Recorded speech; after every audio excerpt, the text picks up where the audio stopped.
Hi everybody, my name is Crystal. Welcome to my YouTube channel. If you like my videos, please press that like button. Please do subscribe. I have a very bad neck.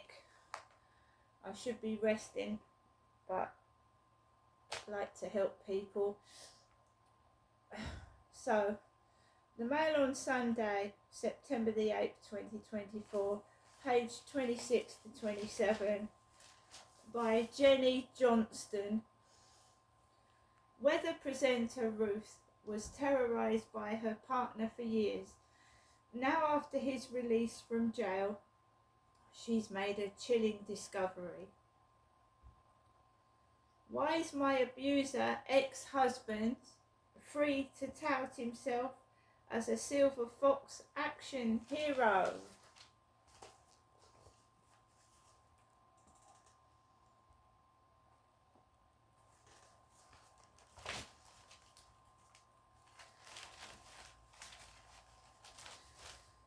The images were sent to ITV weather presenter Ruth Dodsworth by a friend.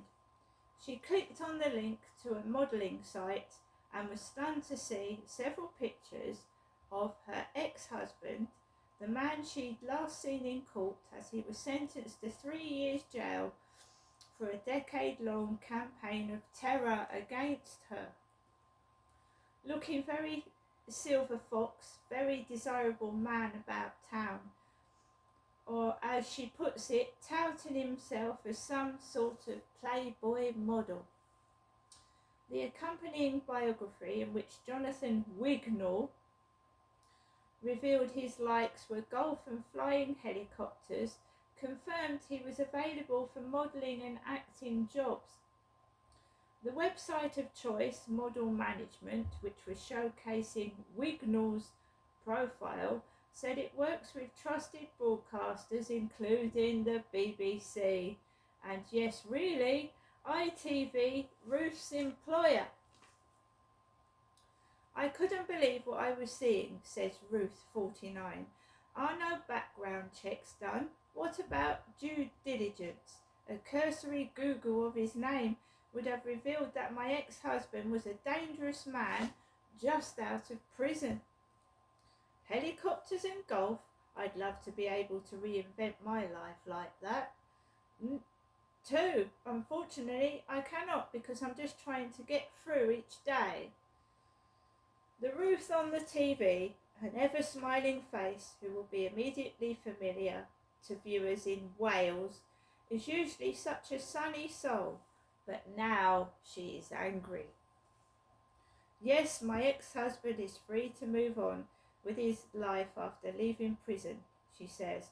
It's right that he should, and he is doing nothing illegal, but reinventing himself as some sort of glamorous role model. Something sticks in the throat here. It sends a terrible message and reinforces what I've always said. This is a man with no remorse, who still doesn't feel he has done anything wrong. For me, the sense of entitlement that he can just carry on is galling, to say the least. And given the detail of what she endured, who would blame her for being furious? It is 5 years since the alarm went off about Wignall, 57. For a long time, Ruth had kept the dark side of her life imprisoned in an abusive marriage, not just from viewers, but from those closest to her. Her parents and best friends were unaware that for over a decade she had been living with a man making her life a living hell, controlling every aspect. Ruth's norm was having Wignall stand outside the bathroom while she used the toilet, turning up at her workplace, calling her hundreds of times a day, and even placing a tracker on her car so that he would know where she was at every moment. Even while she slept, he attempted to control her, lifting her hand and using her fingerprint to open her phone messages. At home in Swansea, Wignall, a former nightclub owner, was physically abusive, prone to lashing out when he'd been drinking. In 2016, he broke several of Ruth's ribs. She told colleagues she had fallen over the dishwasher. But police only became involved when the couple's 2 children, who were used to cowering on the bathroom floor with their mum as their father raged outside the locked door, called her one day and begged her not to come home. "Dad will kill you," her distraught son Jack, 14, told her. "My son saved my life," Ruth acknowledges, recalling that Wignall called her 150 times on that day alone, his messages increasingly threatening. It was the catalyst for what she now says she should have done years before: call the police. Coercive control has been an offence since 2015, and Wignall was jailed for 3 years in 2021 by a judge in Cardiff after he admitted coercive behaviour and stalking. The court heard that far from rejoicing in his wife's TV success, Wignall was an obsessive husband who would turn up at her broadcast locations and insist that she ate her lunch in the car with him. The judge told Wignall he was a fantasist with a fragile ego and an unrepentant possessive bully who posed a high risk to Ruth. He imposed an indefinite restraining order, meaning that even when freed, Wignall would be banned from going near her or their children. Wignall was released last year. The discovery that he was free to reinvent himself as a kind of James Bond action hero, though, has left Ruth juggling very difficult emotions. Since she expressed concerns, Wignall's images have been quietly removed from the modelling site, but she finds it all worrying they were there at all. "He'd never done any modelling or acting before," she said, baffled. "I realise people will say, but he has served his time and should be free to do whatever he wants, but for him to present himself to the world as a Playboy model, I'm sorry, this is so unfair."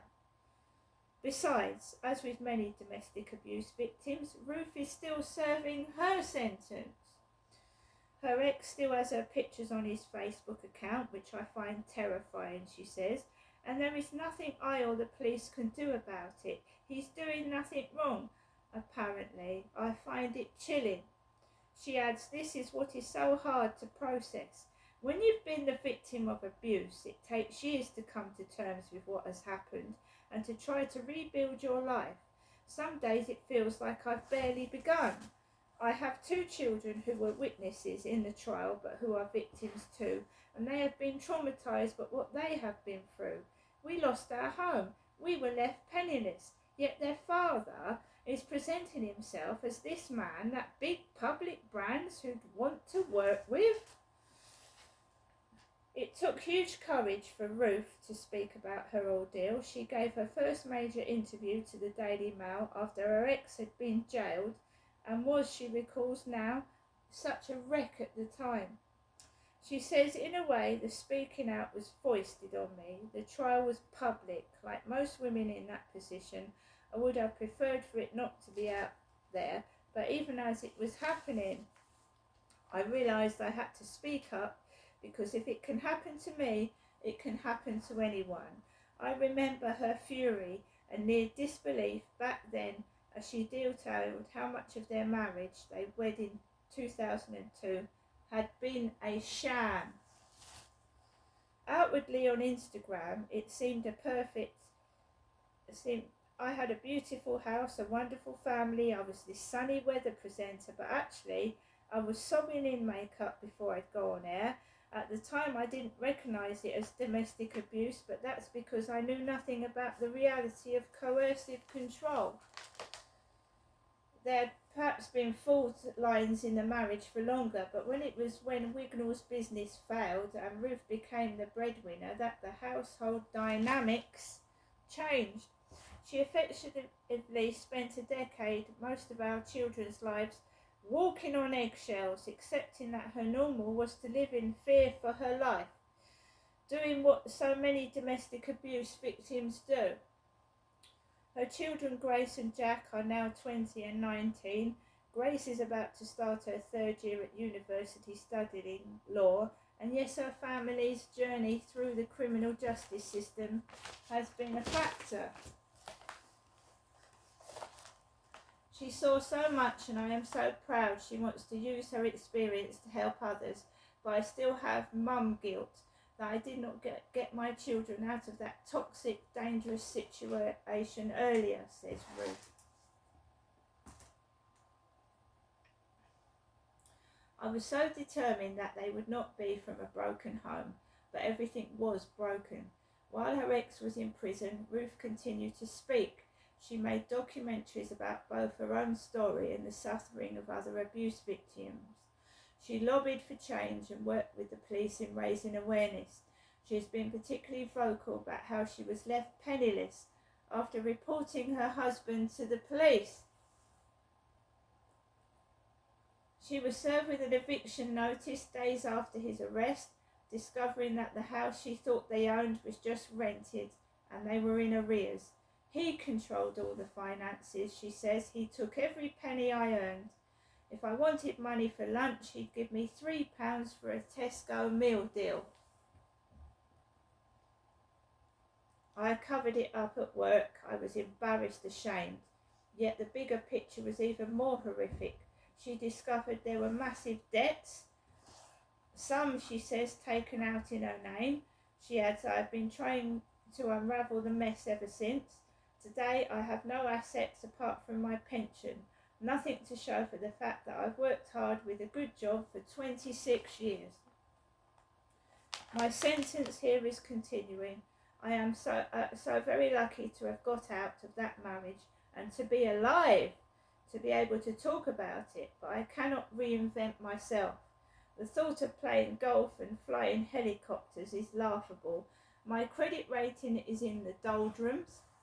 I'm rebuilding things, but it has been a complete mess, and even engaging a solicitor is too expensive. £250 an hour. In so many ways, Ruth has managed to rebuild her life.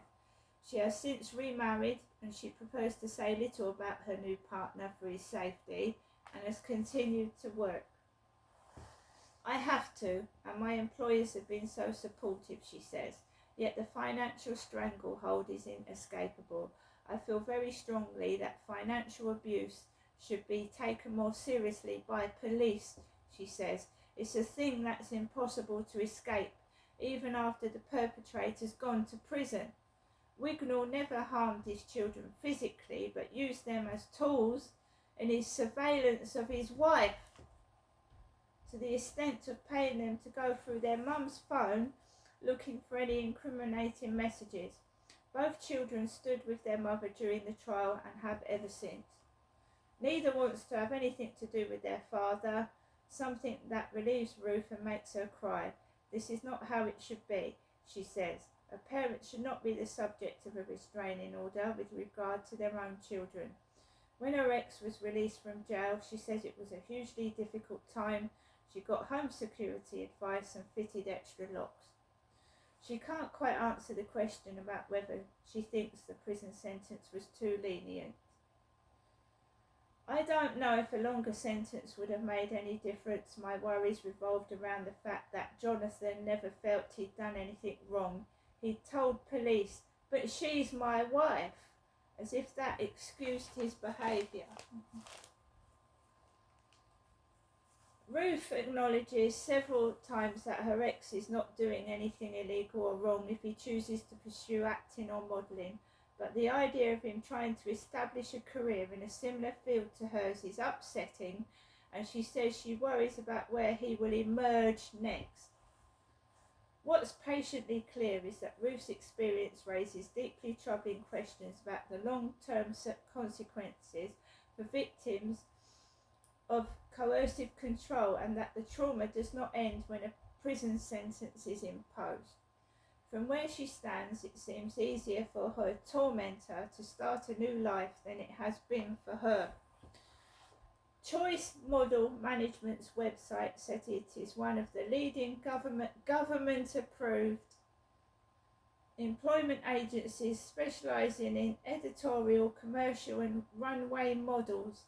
It works closely with our talent and caters to their prospective career, whether it be modelling, commercial or extra work in both film and TV. It says it is fully compliant with His Majesty's Government's Employment Agency Standards Inspectorate. Choice was approached for comment. There you go. Domestic violence victims suffer while the perpetrators get on with their lives. See you later.